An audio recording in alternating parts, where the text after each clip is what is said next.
on this computer. So we've just started the recording. Let me start off by introducing a couple of people who I invited to participate because I thought they might be able to offer an additional perspective, one that comes from a student, and then also we have our program coordinator here. So let me start. Marla, if you could just say hello. Marla Robinson is the MPA program coordinator. She also runs our CAP program, which is our community assistant program, and that engages students in applied learning experiences in the community, working with community members on important projects that they have throughout the community. So Marla, if you just want to say hi, let people know who you are so that when they get emails from you, they'll know who they're talking with. Yes, it's a pleasure to see all of your faces, and I hope that we get a chance to connect during this chat, and then also hopefully in the future when you matriculate into the program. That's right. Thank you, Marla. And then I also invited Pete Wiggins to participate in the information session as well. So Pete is finishing up his MPA this semester. He's just submitted all those final assignments for the semester and will be graduating in May. Well, his degree will be conferred in May. The actual commencement will take place in October. But congratulations to Pete. And Pete, if you just want to say hi. Hey everybody, it's good to see so much interest. Yeah, I'm just finishing up. It was a wonderful experience. I'm working for Charleston County government right now as a program officer, program director. I do a lot of revenue stuff with the tax office, and just thought the MPA program was a wonderful vehicle to give me different insights into what I do. So it was invaluable. Thank you, Pete.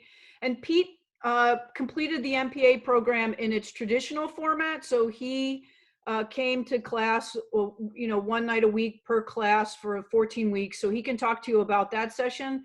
The executive format wasn't available when Pete started the program, but it is available now. And that Nikki Grimble, when she saw the announcement went out, is in our executive program.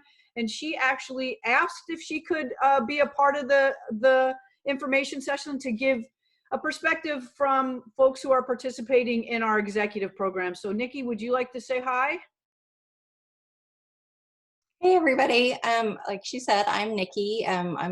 Just submitted all of my final documents to finish our first semester in the executive format. I feel like it went very successfully.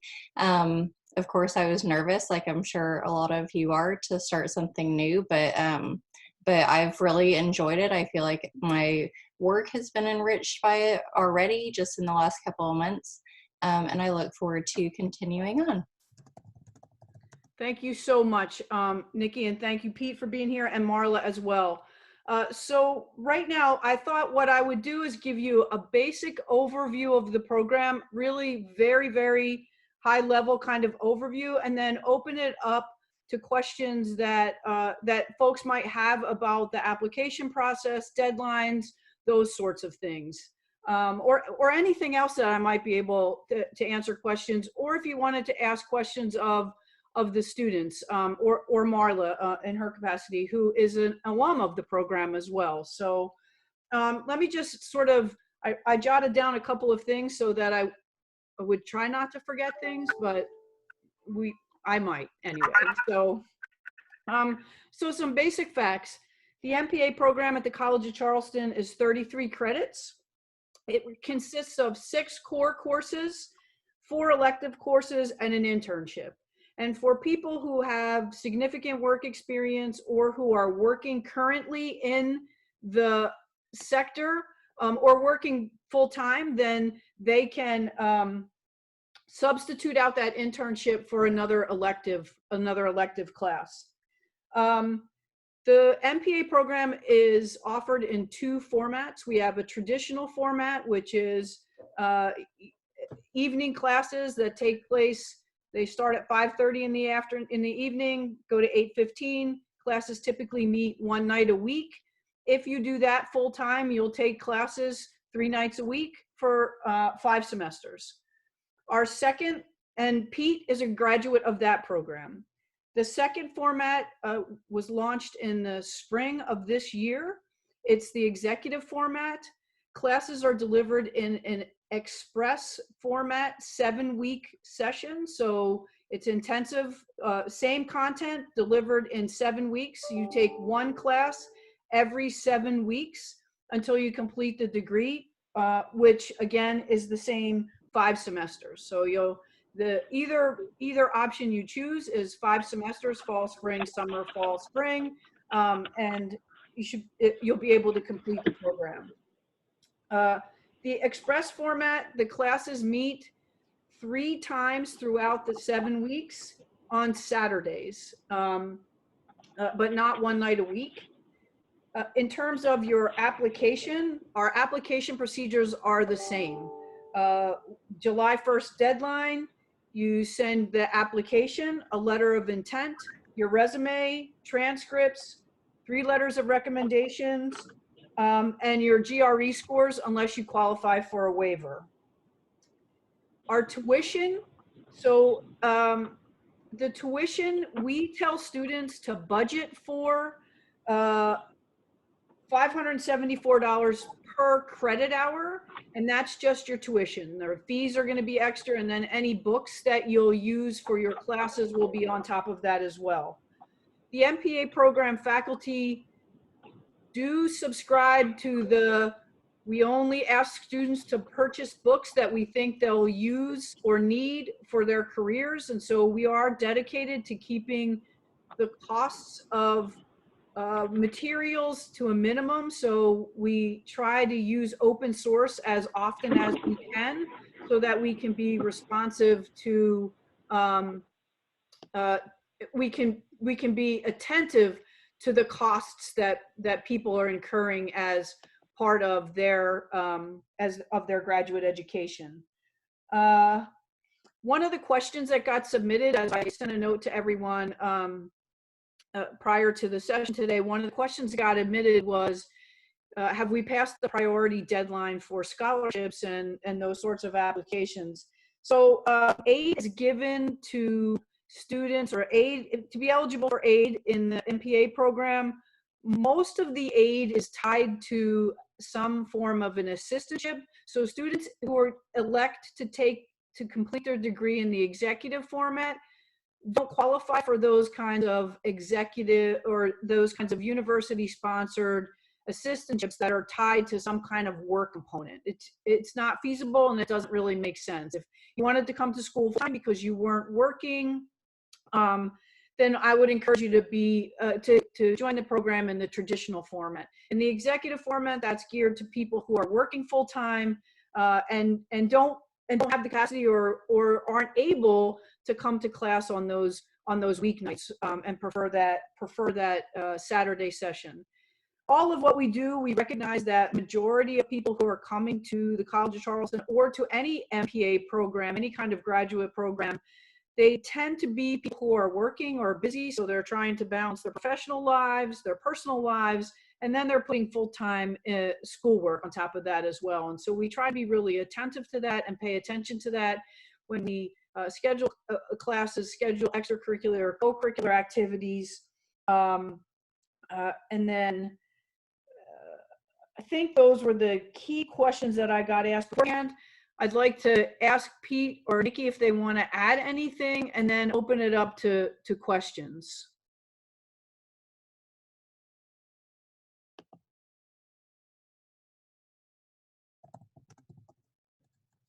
No, I don't have too much to add, Dr. Millicent. I think you covered it. But no, I think that's a really good intro. I will say that I was very intimidated by the application process, but I think, and this goes to the quality of the department and the school itself, but they made it so easy. It was all done over email, reminding me if I had stuff that wasn't into them or needed some revision. It was very, very easy. So.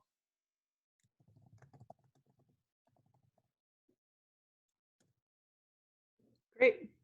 Nikki, did you have anything you wanted to add about the executive program?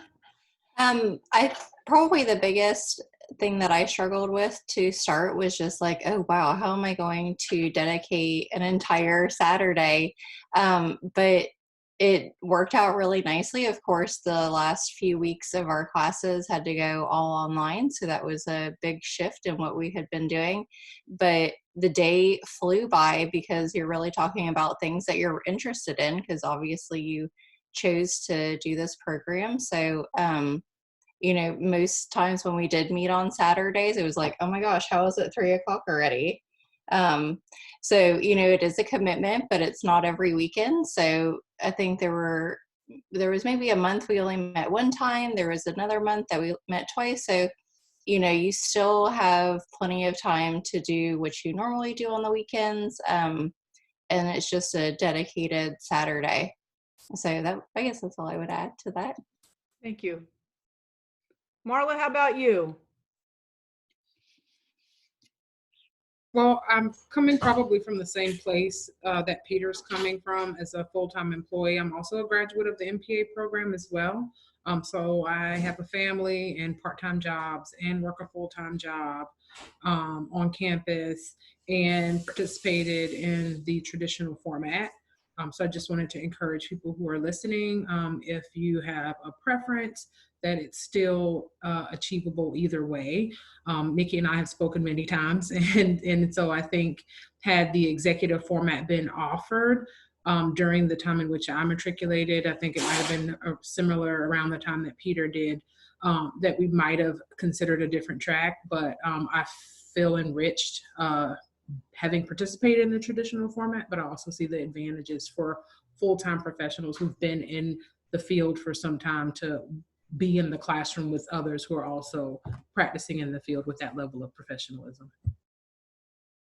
So thanks, Marla. That brings up a point that I wanted to talk about, and that was the part about, you know, who is what program for, right? And so actually, I don't think we've prescribed one track for, you know, one kind of student or one track for another kind of student. We're just mostly trying to make sure that the program is accessible and available to students in formats that make the most sense to them. And so ideally, we want to make sure that students who cannot come to class one night a week or 2 nights a week or 3 nights a week, if they're coming full time, have another option that's available to them, and to be able to do that.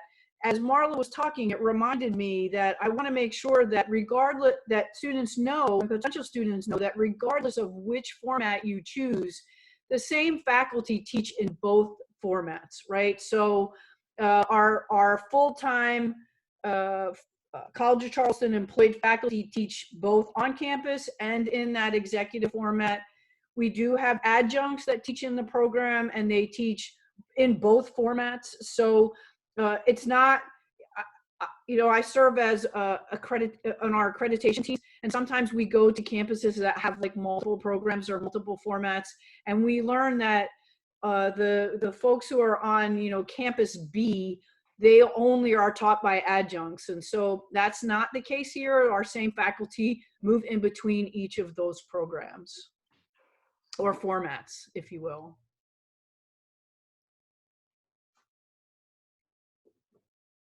Is there anyone who has a specific question that that I haven't answered?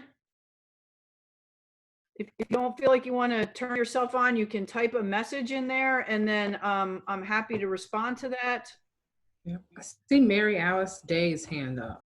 Yes. My question is, can you switch between formats? Can you start in the executive program and then switch to the traditional? So I hate the "it depends" answer, but so the short answer is yes, you can.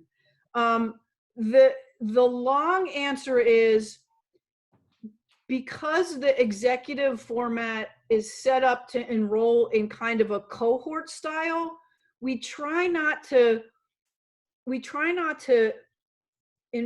infringe on that cohort model by allowing our on-campus students to take classes in that executive format because it's more convenient for them, right? And so we want to build a sense of community in that executive format. We want to make sure that folks who are in that format have a support network, because they don't have the same kinds of connections that our on-campus students have. It's very different interaction. And so we want to protect that kind of relationship that happens in there.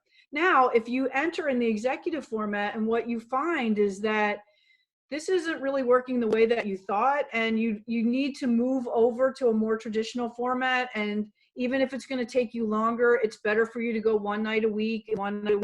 Yes, we want you to finish your degree programs. Of course, you can move into the traditional format. You know, there's benefits to being in both formats, and we don't want to diminish the experience for students in either format. Does that make sense? Yes, thank you. Yep, sure thing. I would add, Dr. Millicent, too, the convenience thing for me was a huge question mark. You know, did I really have the energy to work a full day and then go downtown 3 nights a week? And you might want to mention, you know, the college has a relationship with the Riley Center. Mm-hmm. And so there's probably a pretty decent chance that at least once per year, maybe even once a semester, you're going to have a class that meets over there, because your faculty, the professors, aren't going to want to, you know, drive downtown either. If they can get a class at the Riley Center, they're going to do it. And that was so helpful. And it really was a saving grace for me, because I was thinking about, Mary, I was thinking about switching too. But man, those classes at the Riley Center was very easy to get to, free parking. You just park and walk in the door. It was great. And it was really a saving grace for me in the traditional program. Okay. I'm not familiar with the Riley Center. Well, Pete, you'll be glad to know that we have just learned that the Riley Center is now on our approved list of scheduling classes. So we can do that fairly aggressively. And Mary, the Riley Center is over by the River Dog Stadium. So it's still downtown on the peninsula. It's just away from the traffic-y part of campus. And Dr. Millicent, if I may take just a second to engage Sure. Nikki. Nikki and I feel like I know her because we've had so many conversations together. But then piggybacking off of Peter and validating what you said, where, you know, there are a list of benefits and costs for each program, like format. And Nikki is definitely immersed in the executive format and loves it. And like Peter, I was a full-time employee working. And one thing that I will say is that if you have time, then taking 2 classes, I think 3 is a lot. It depends on what your home dynamic looks like, what that balance looks like. But the time commitment, the duration, I think could deter some people from going into the traditional format, especially if you've been working, have kids at home, or taking any type of additional job or professional development. And so what I hear from Nikki, and I'll bring Casey in here just because she and I have also been in lots of conversations throughout her application process, is I'm a professional. I have like 1.5, 2 years to get to the next promotional opportunity. And so I need to get my degree as soon as possible.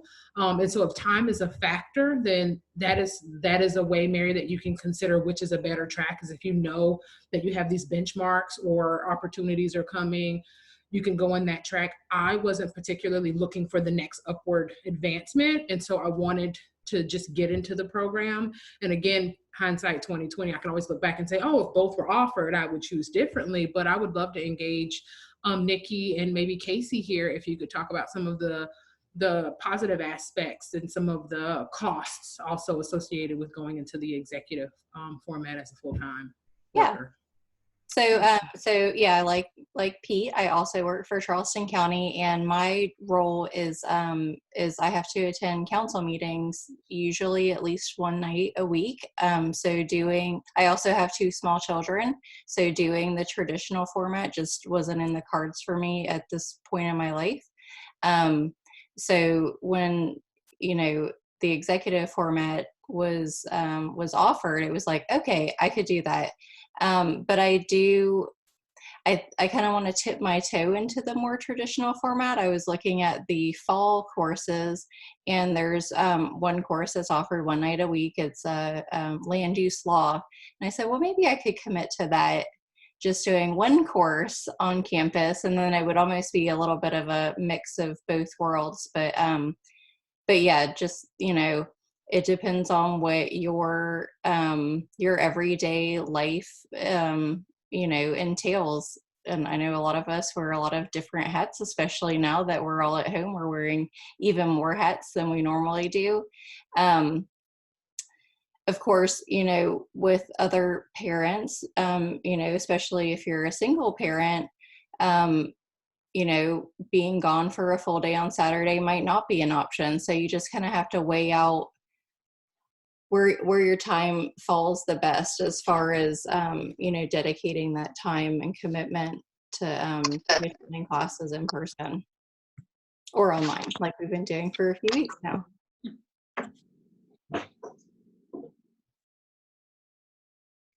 Great. Thank you, Nikki.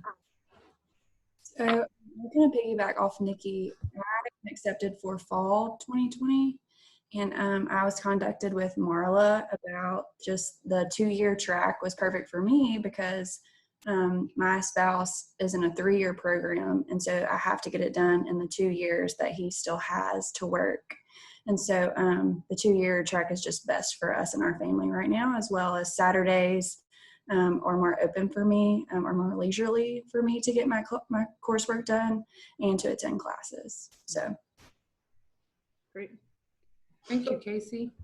Caitlin, I can see you're admitted and you're ready, or do you have any questions about, what's coming up or anything that we can help you with, and other folks who are admitted too? Casey, you're admitted, other folks who are admitted, is there anything we can answer for you?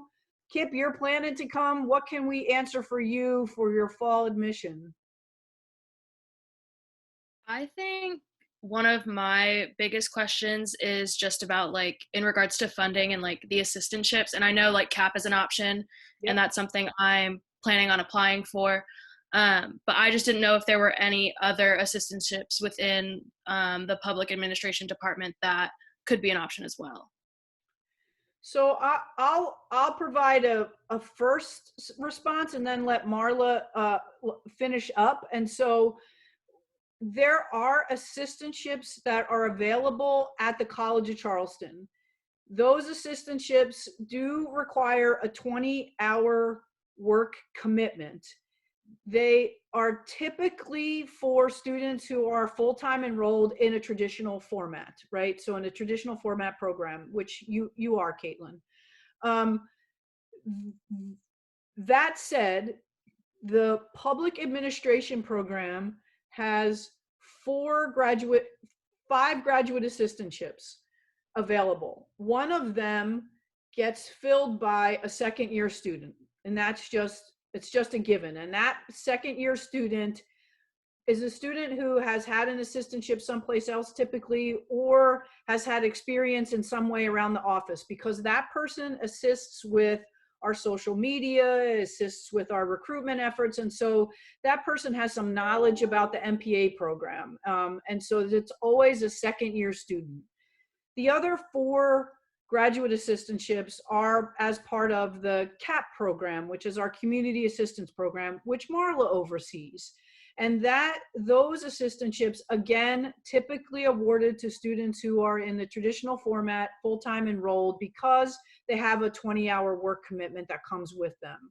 And so those the CAP program is an applied learning program. So essentially you're engaged in project-based work in the community around issues that community-based organizations are tackling at that time. Those projects always change. They're almost always aligned with the expertise of the CAP director, which I'm thrilled to say now is really focused on issues of social equity and inclusion and diversity in the Charleston community, however that plays out and in whatever way that plays out, right? So it's not just diversity plans, but it's about how we integrate diverse voices into conversations in community, those sorts of things. And so that's Marla's areas of expertise. It's where our students say that they're the most interested in learning about those kinds of activities. And so I'm thrilled that we're able to do that in our program, and I can let Marla talk more about CAP in 1 minute.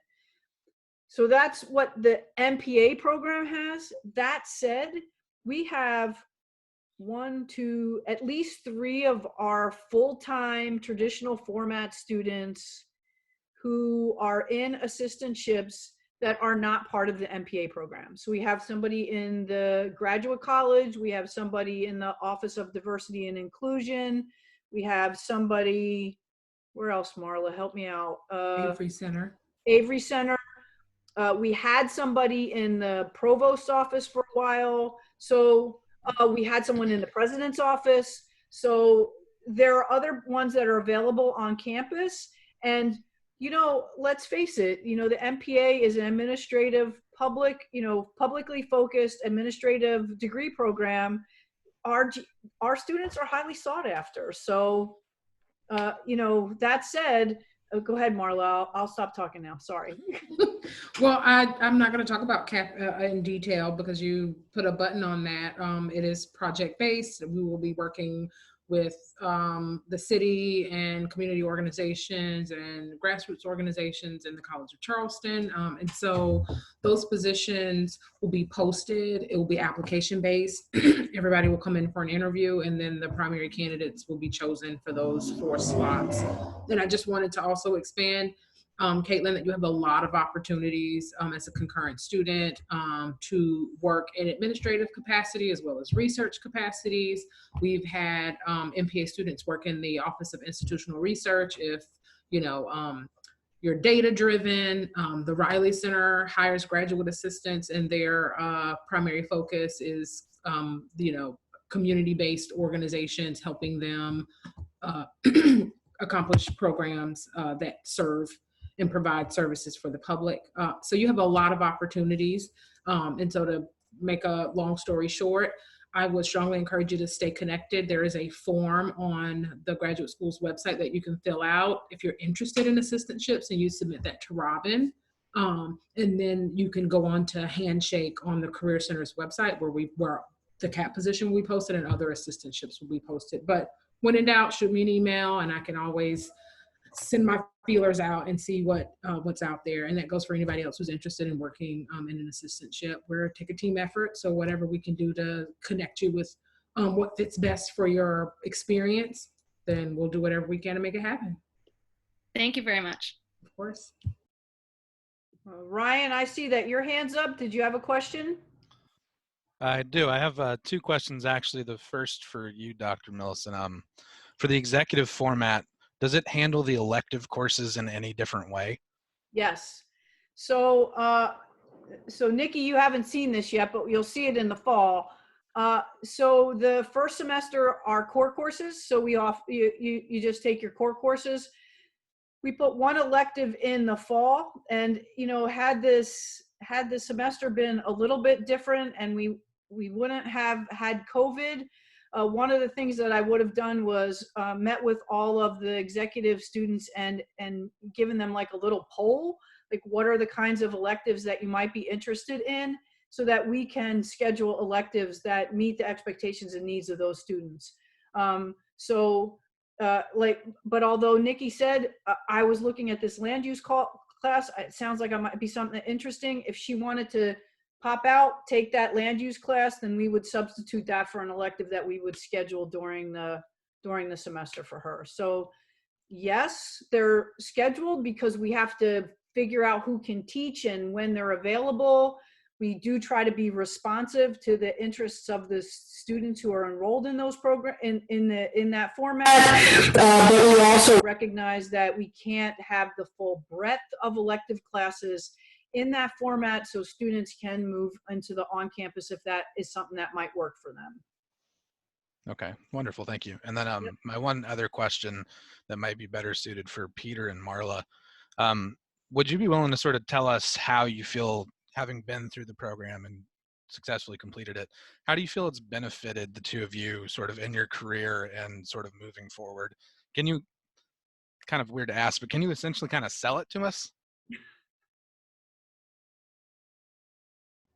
Peter, you want to go first? Yeah, I'll take this one. I actually thought about this question the other evening. I had a kind of a cognitive awakening in my undergraduate degree when I read a book that was it was assigned in a bureaucratic politics and policy class, and I wasn't expecting that same thing to happen in the MPA program, but it did 10 times over. I think probably at least once a semester, you're going to have a new idea or a different way of thinking about issues that's going to immediately change the way you think about either your own job, issues that are facing the field. For me, data management was a huge change for me. In our statistics class, I was introduced to a statistics programming language by Dr. Rao, who works for the United Way. He's a adjunct faculty. So that was one. And just this semester in the capstone, you know, me having to tell my faculty advisors how I understood each of the 5 competencies that Dr. Millicent and the rest of the faculty wants you to know and wants you to prove that you understand and can articulate. It introduced a different way of thinking to me about just simple stuff like customer service, or more complicated stuff like data and how we process data and present it to our supervisors. So there are going to be several places, Ryan, throughout your 2-year program where you're going to be introduced to stuff that's going to immediately change the way you think about issues. So. And I want to piggyback on that. It's pretty obvious, right, how I benefited from the program. But on a personal level, Ryan, I utilized the research component of the program. Each class requiring you to do research into a specific topic and giving you room. I use that to help my family. I am raising a teenage Black boy in America, and so it was really interesting to do research in the education system, but not just figure it out, but bring it into the classroom environment, engage with professors, bring that across multiple classes where, okay, in the policy class, maybe we're going to talk about the policy associated with education. In the leadership class, maybe we're going to talk about the leadership team. How does the school district manage education at the leadership level? And so I want to use that as an example because Peter, yes, validate that. I could literally, I think Peter agrees, we can go through each class and say, in this class, we learned this is how we use it. In this class, I learned this is how I use it. And that would bore everyone out of their complete minds. But just to complement Peter's stance of how he uses it in his job on a regular basis, I've obviously use it in my job on a regular basis, but prior to me coming over into the MPA program, I spent 10 years working outside of that program in multiple capacities at the college. And as a public administrator in higher education, it informed me at multiple levels. So it's like, okay, we're at the street level, we're providing those services, but then also it made me think about what our legislators are thinking about when it comes to our budget or to the books that we can read. And so it just made the decisions that are made about me and the decisions that I participate in, it made it more salient to how I interact with the public and how I serve the public, whatever the public is. For me, it's oftentimes our college students. So for me, I don't know how I could be as informed of a citizen as I am had I not had some of the basic building blocks that the program offers. Selling it. Wonderful. That was great. Thank both of you. And I would also add to the program is really unique. 4 other students and I this semester got the opportunity to write the strategic plan for the department for the next 5 years. And it's something that will actually go to our accrediting authority to keep us accredited through NASPA. And I just don't know that you're going to get that opportunity in most other programs, if not any other programs. We had great support from Dr. Gordon, who is one of our one of the faculty. Just the unique value that the MPA program adds is incredible. So if I could sell it more, sorry. Well, thanks for bringing that up, Pete, because that is one of the things that I really I think is very important, and that is the student engaged learning. Like this is a program. Yes, there is academic content that we have to supply, but we do all kinds of things that offer students an opportunity to participate in shaping and forming the program, right? And so, you know,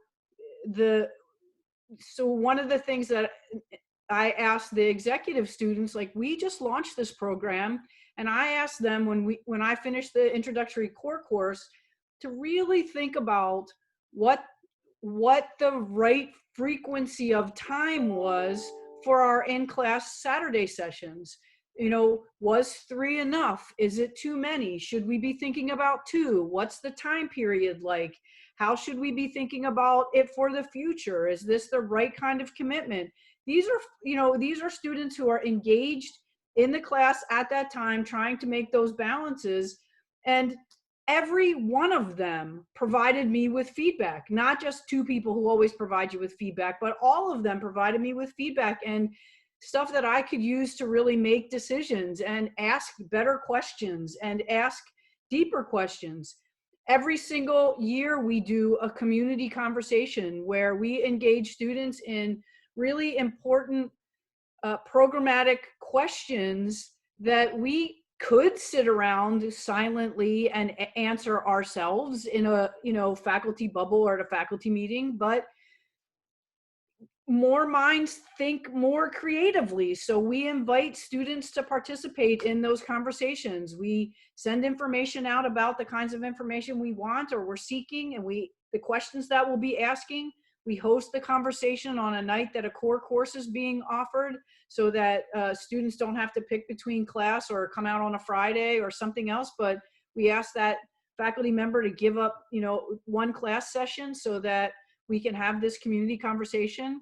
And it's open and available. And now that we're all like Zoom experts, we can do a virtual portion to that as well. And so I think we do try to create opportunities for our students to become as engaged and deeply involved in the decision making that affects their lives as is possible, right? And then the other benefit about the course experience, as I was listening to Marla talk about, being a full-time student, a parent raising, a Black boy in America. Wow, that's not a perspective I have, but every time she brings it into class, every time she challenges us to think about that reality for her and how what we're talking about in the class has relevance to that life experience, it enriches it for everyone. It enriches it for us as faculty. It enriches it for the students. It enriches it for Marla. It validates it for the students, right? So that this lived experience might not be something that everybody in the class has, but if we can create space in the classroom to bring those interests in and conversations in, then everyone benefits from that. And I think we have a faculty who is really committed to those kinds of conversations and opening up space for that kind of dialogue to happen in all of our classes. And I know it happened, I know that the executive students have only had 3 classes, but I know it happened in at least 2 of ours. I invited another faculty member to come who was getting ready to teach in the format, and she came and we asked a question, and I was like, oh my gosh, I'm so glad you're here, because she had the answer to it, not me. And she was right there available to kind of give her lived experience, because we were talking about we were talking about an author, and as it turned out, the author was her primary advisor on her dissertation. And so she was able to kind of give us that perspective. And so we all have things that we all are learners, and we are all our contributors. And we work really hard to make sure that students get the very most out of the program that they can. And, you know, by bringing in your interests and perspectives, it challenges us to think more broadly about what we think we know, and create spaces where students can really maximize the expertise that's in the room, whether it's at the front of the room or the side of the room or wherever it is the faculty member seats, or it's seated around the table or in the classroom. Because Pete has a ton of life experience that I don't have, as does Nikki. Marla has experiences that I don't. Casey, when you come into class, you'll have experiences that I don't. Same with you, Caitlin and Kip. And these are only the folks I know who have been admitted. So we look forward to those sorts of things. We're not talking heads. We want to engage. We want to be intellectually challenged as well in the classroom.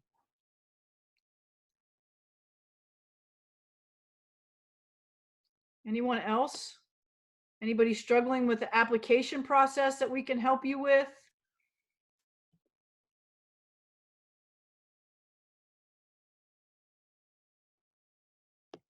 I saw that Laura Everett from our grad college joined us. Laura, do you have anything that you'd like to just add? Not that I can think of off my head. If anyone does have any questions about the application process, admission process, the difference between, you know, if there are differences between the executive admissions and traditional admissions and transcripts and things like that, you can absolutely reach out. We'd be happy to and help you through the process. But Dr. Millicent's fantastic, and it is an exceptional program. And yes, if you're interested, it's a good one.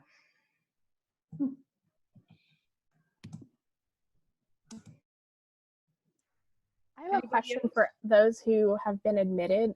For people that are writing their personal statement for the application, do you have any tips or advice while we go through writing it?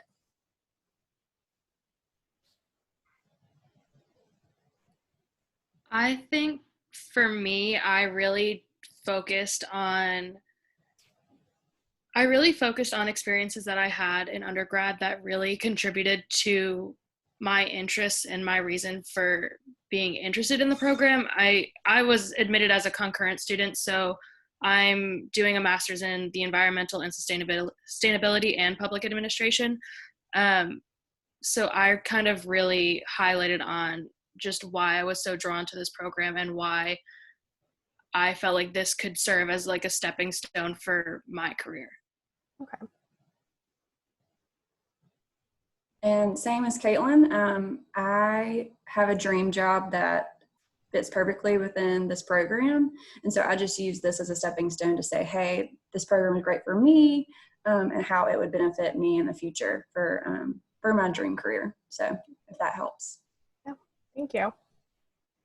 So then I have a suggestion for you too. And that is, when we read those statements, we want to know who you are and why you want to be in the program. And this isn't sort of like a research paper or a fact-checking thing. Like, nobody's going to go like check to see if you've cited things properly or anything like that. This is a statement of who you are and what you care about and why you think a graduate degree in public administration can help you to accomplish your goals. It's all from your heart. It's everything that you write in that statement comes from your heart.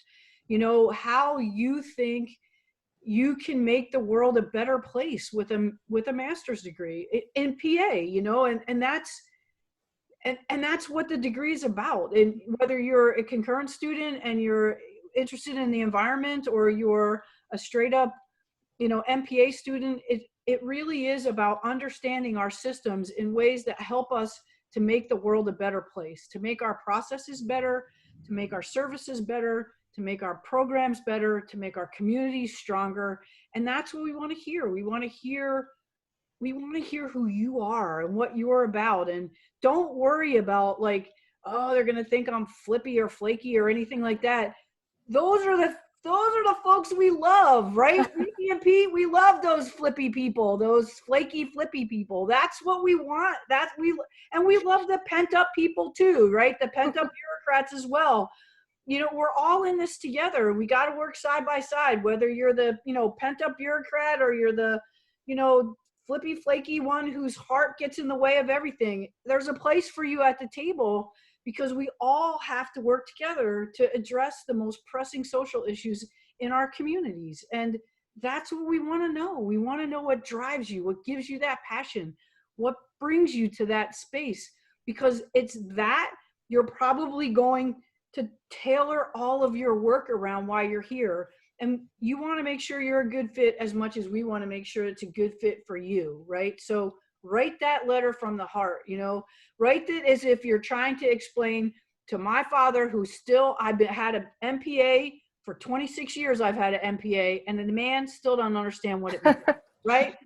So try to explain to my dad why you're getting an MPA and not an MBA. I love the man, but he just kind of can't get it, Yeah. So that's what I would say. Okay. Thank you. I would kind of piggyback on that too. And this will kind of touch on what others have said, but I had something big happen in my life that kind of changed my path at the end of last year. And so when I decided to apply, was based on that big event in my life. And so it was kind of like a last minute thing. And I just kind of sat down, and when I wrote that, I said, I'm just going to pour my heart out and tell them why do I want to do this, and why do I come to work to do what I do every day. And so yeah, like Dr. Millison was saying, it's not a research paper. They just want to see what makes you you and why you can contribute to the public with what you have to offer. Thank you.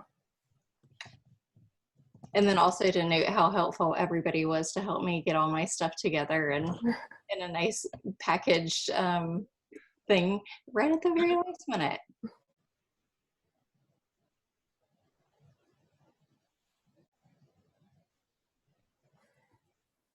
Letters of recommendation, is that from teachers or coworkers? I'm actually in the workforce now. I'm not currently a student. So how long have you been in the workforce, Mary Alice? Oh, I graduated from Clemson University in 2006 and with a degree in economics. So, and I bounced around a lot. Yep, work references are fine. Okay. Yep, absolutely fine. Cool. Could you also give some overview about pairing the arts management degree with the MPA program, or not the degree, the certificate, sorry? So with the elective, with your electives, you can take all of your electives in the arts management area, and Okay. that would allow you to earn the certificate at the same time. Same with the urban and regional planning certificate. Okay. So those electives are set up. We work with the College of the Arts so that we can make sure that we schedule. We try to schedule the classes that qualify, that would allow students to earn the urban and regional planning certificate and the arts management certificate on the same night, because they're likely not to overlap, right? Okay. So we work with each of those program directors or those certificate directors to make sure that we do our best not to overschedule. Okay. Did you have a question? Belinda, I think, right? You said, yeah. That's right. Yeah. On that note, I'm a first-time immigrant here, and I'm working on my my citizenship already. Now, my question would be, because I finished my undergrad studies over in another country. Yep. And that was one of my questions. Do I need to prepare or submit all my college credentials or university credentials for me to be able to apply for the MPA. And on that note also, because right now I'm really having problems on getting all my transcript records because of the COVID thing, and Yes. and it would take really a long time before I can get all those papers that I would be needing. If in any case, I'm going to apply for the MPA. Yes.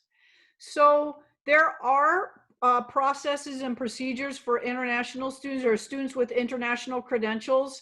And so if Laura does not know the answer to this right off the top of her head, then what I'll do is I'll call you directly, and then we'll work out what those will and what those expectations are.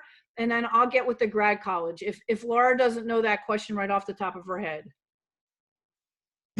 Due to the current situation, we are definitely being more flexible with deadlines and requirements and things like that.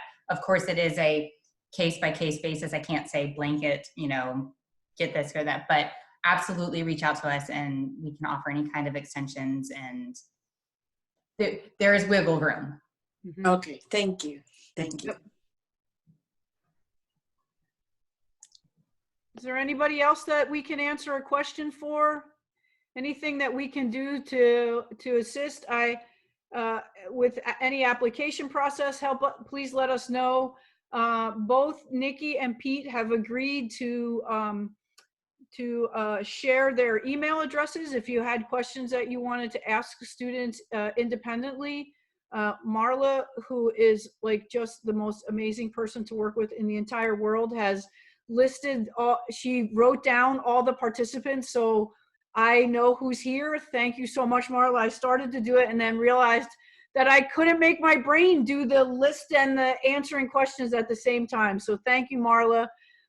We'll follow up with the email to make sure that you have both Pete and Nikki's emails already, because the message that I sent out today that I blind copied everyone on had Nikki and Pete's email there. So please do feel free to reach out to them if you have a question.